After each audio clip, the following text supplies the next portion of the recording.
Hello guys, welcome to my channel let's crack judiciary. So guys, आज की video में हम क्रिमिनल प्रोसीजर कोड को आगे बढ़ाते हैं और कर रहे हैं सेक्शन 173। इन्वेस्टिगेशन में काफ़ी इम्पॉर्टेंट ये सेक्शन है। प्रीलिम के क्वेश्चन बन सकते हैं, मेंस का 8th जो इसका सबसेक्शन है उस पर बन जाता है, पर प्रीलिम का बहुत बनता है इसमें। ठीक है, तो इसके आगे यानी कि डायरेक्ट में आप लिख लीजिए police report, challan, chargesheet, final report. Directly 2-3 number का इसमें बन जाता है, जैसे पुलिस रिपोर्ट को डिफाइन कीजिए कहाँ है, या प्रीलिम में आ गया चालान कहाँ डिफाइंड है, चार्जशीट कहाँ है, फाइनल रिपोर्ट कहाँ है, तो आप लगाएंगे 173। ओके, चलिए स्टार्ट करते हैं। देखिए क्या कह रहा है सबसेक्शन 1। बिना किसी अननेसेसरी डिले के इन्वेस्टिगेशन कंप्लीट हो जानी चाहिए।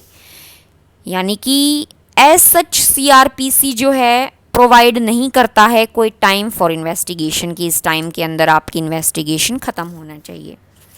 हर केस में अलग इन्वेस्टिगेशन होती है और उसका टाइम पीरियड ये सेट करता है कि आप किस तरह से एविडेंस कलेक्ट कर रहे हैं, इन्वेस्टिगेट कर रहे हैं। तो लेकिन फर्स्ट आपको ये ज़रूर बताता है, क्योंकि शेल यूज़ है, वैसे मैंडेटरी है लेकिन होता नहीं है, इन्वेस्टिगेशन बिना डिले के कंप्लीट हो जानी चाहिए। फर्स्ट सबसेक्शन यही बात कर रहा है। CRPC doesn't provide for any maximum period of investigation but definitely requires the investigation to be completed as soon as possible। ये 2-3 लाइन आप ज़रूर इस उसमें चिपका सकते हैं, अगर 2-3 नंबर का क्वेश्चन आता है तो बड़ा अच्छा इंप्रेशन पड़ेगा। ठीक है, नेक्स्ट देखिए 1A के आगे आप लिख लीजिए 2009, क्योंकि ये 2009 में इंस्टीट्यूट किया गया था।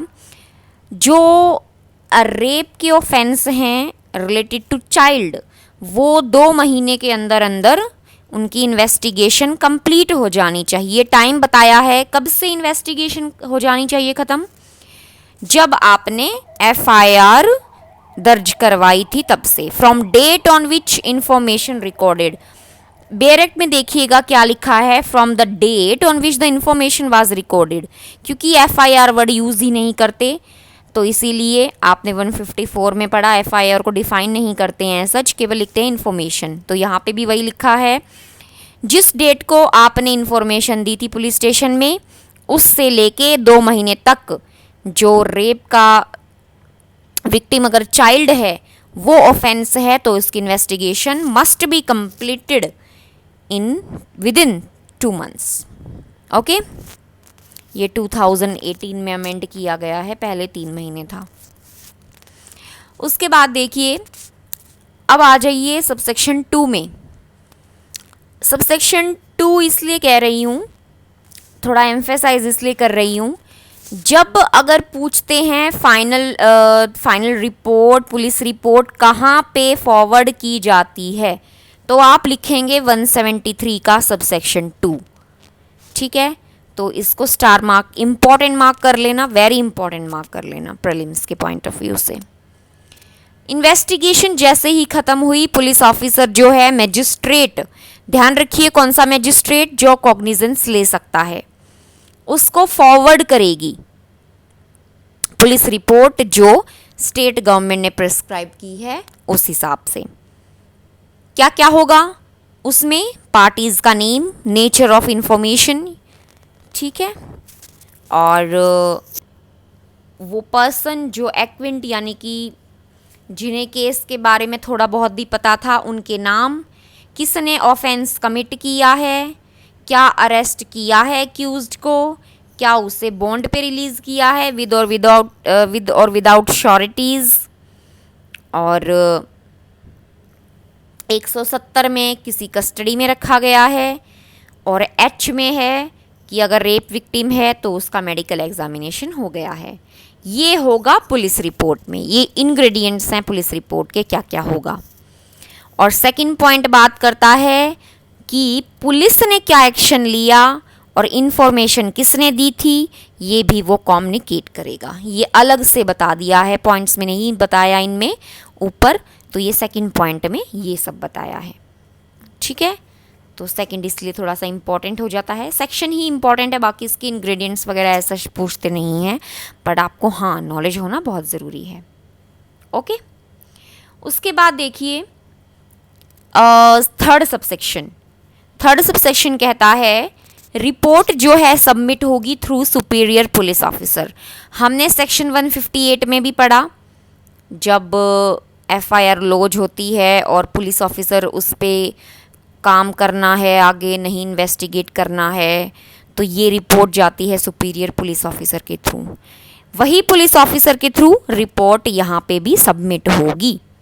और अगर मैजिस्ट्रेट का ऑर्डर पेंडिंग है तो वो जो सुपीरियर है वो छोटे वाले पीओ को कह सकता है भैया और इन्वेस्टिगेशन आप कर सकते हैं। ठीक है, बिल्कुल सिंपल है।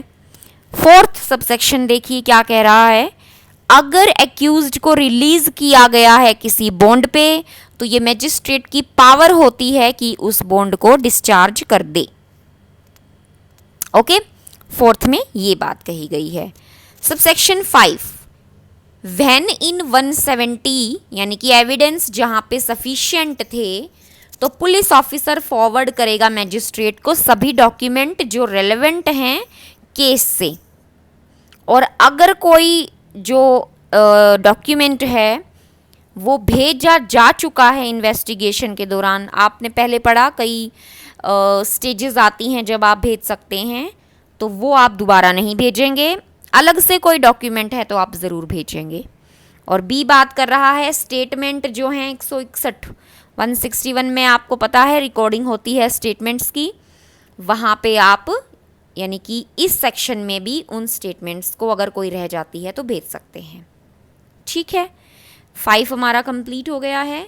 उसके बाद लीजिए सबसेक्शन 6, अगर पीओ को ये लगता है कि कोई जो स्टेटमेंट या डॉक्यूमेंट का पार्ट रेलेवेंट नहीं है सब्जेक्ट मैटर से, तो उस फाइल उस पेजेस पे एक छोटा सा नोट वो चिपका सकता है, फिक्स कर सकता है। अपेंड वर्ड यूज़ किया है, ध्यान रखिएगा यहाँ पे बेयर एक्ट में।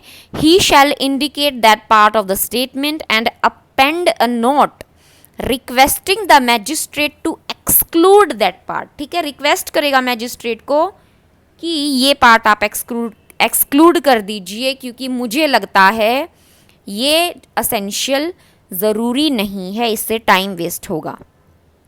सिंपल है। 7th क्या कह रहा है कि एक्यूज्ड को भी जो 5 में आपने ये प्रोवाइड किए इनकी कॉपी दे सकता है। Copies of document to accused as under subsection 5। ठीक है, उनको कॉपी प्रोवाइड करवा देगा। जो सबसेक्शन 8 है उसके आगे लिख लीजिए सप्लीमेंट्री इन्वेस्टिगेशन और फर्दर इन्वेस्टिगेशन और एडिशनल इन्वेस्टिगेशन।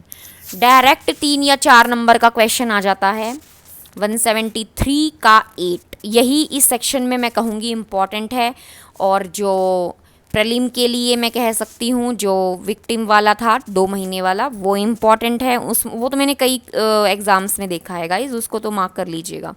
इसको भी मार्क कीजिएगा, 3 चीज़ लिखिएगा, दोबारा बता रही हूँ, एडिशनल इन्वेस्टिगेशन, फर्दर इन्वेस्टिगेशन और सप्लीमेंट्री इन्वेस्टिगेशन। देखिए क्या कहती है सप्लीमेंट्री इन्वेस्टिगेशन। देखो अब पुलिस ने कर दी chargesheet file, police report file कर दी। अब उसको बाद में लगा कि कुछ और भी डॉक्यूमेंट्स एविडेंस उसको मिल रहे हैं और फर्दर इन्वेस्टिगेशन जो है वो ज़रूरी है, तो उस केस में वो मैजिस्ट्रेट को एक रिपोर्ट भेजता है कि रिगार्डिंग सच एविडेंस, कि देखो मैंने ये एविडेंस जो हैं कलेक्ट किए हैं, और उसको बोला जाएगा सप्लीमेंट्री इन्वेस्टिगेशन। सबसे बेयर एक्ट में देखिए क्या लिखा है, nothing in this section shall be deemed to preclude further यानी कि इस पूरे सेक्शन में फर्दर इन्वेस्टिगेशन को कहीं नहीं रोका जा सकता in respect of an offence जहाँ पे आपने रिपोर्ट सबमिट करवाई है। देखो यहाँ पे क्या आया, रिपोर्ट कहाँ करवाई है 173 के 2 में। And whereupon such investigation officer in charge of the police station obtains further evidence, कौन से, ऑरल या डॉक्यूमेंट्री, दोनों एविडेंस एक्ट में पढ़ेंगे इनके बारे में। तो he shall forward the magistrate further report that such evidence in the form prescribed and provision जो 2 से 6 ऊपर पड़े हैं वो उस पर भी लग जाएंगे। ठीक है, नोट्स में आपको बताती हूँ कैसे लिखना है। Report forward to magistrate under 173 का 2 और 173(8) इनेबल करता है पुलिस ऑफिसर को to continue investigate despite his having filed. Police report file कर दी, फिर भी उसे लगता है कि कंटिन्यू करना है इन्वेस्टिगेशन को, तो वो इन्वेस्टिगेशन क्या कहलाएगी? Supplementary investigation. डायरेक्ट पूछ लेते हैं, आराम से आप ये लिख दीजिएगा।